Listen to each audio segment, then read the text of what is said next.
सच का वजन। गांव के एक कोने में रहने वाला था राम प्रसाद, एक सीधा सादा, मेहनती और ईमानदार आदमी। उम्र लगभग 40 के पार थी, पर चेहरा अब भी सच्चाई और विनम्रता से दमकता था। गांव वाले उसे बहुत मानते थे, क्योंकि उसने कभी किसी से झूठ नहीं बोला, ना ही किसी का बुरा किया। राम प्रसाद की पत्नी संगीता पहले तो उससे बहुत प्रेम करती थी, लेकिन एक दिन राम प्रसाद को एक अजीब बीमारी हो गई। शरीर में कुछ हार्मोनल गड़बड़ी के कारण वो दिन-ब-दिन मोटा होता गया। इलाज करवाया, लेकिन बीमारी ने उसका पीछा नहीं छोड़ा। अब वह चलने फिरने में भी कठिनाई महसूस करता, पर दिल अब भी उतना ही सच्चा और साफ था। संगीता का व्यवहार धीरे-धीरे बदलने लगा। पहले प्यार से बोलने वाली संगीता अब ताने मारती, कहती, क्या ये आदमी है या हाथी? न कोई काम करता है, न कोई शोभा बची है इसमें। राम प्रसाद चुपचाप सुन लेता, दर्द को मुस्कान में छुपा लेता।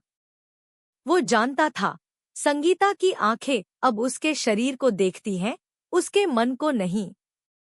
फिर एक दिन संगीता उसे छोड़कर चली गई। गांव में तरह-तरह की बातें होने लगी। कोई कहता, बेचारा राम प्रसाद, कोई कहता, ऐसा ही होता है जब आदमी बेढंगा हो जाए। पर राम प्रसाद टूटने वालों में से नहीं था। उसने खुद को समेटा, फिर से खेतों में काम शुरू किया। बीमारी से लड़ते हुए उसने अपने शरीर की नहीं, अपने हौसले की ताकत बढ़ाई। गांव के बच्चों को पढ़ाना शुरू किया, ईमानदारी से उन्हें जीवन की सच्ची शिक्षा देने लगा। धीरे-धीरे गांव वालों को समझ आने लगा कि सच्चाई और अच्छाई शरीर के आकार से नहीं, दिल से मापी जाती है।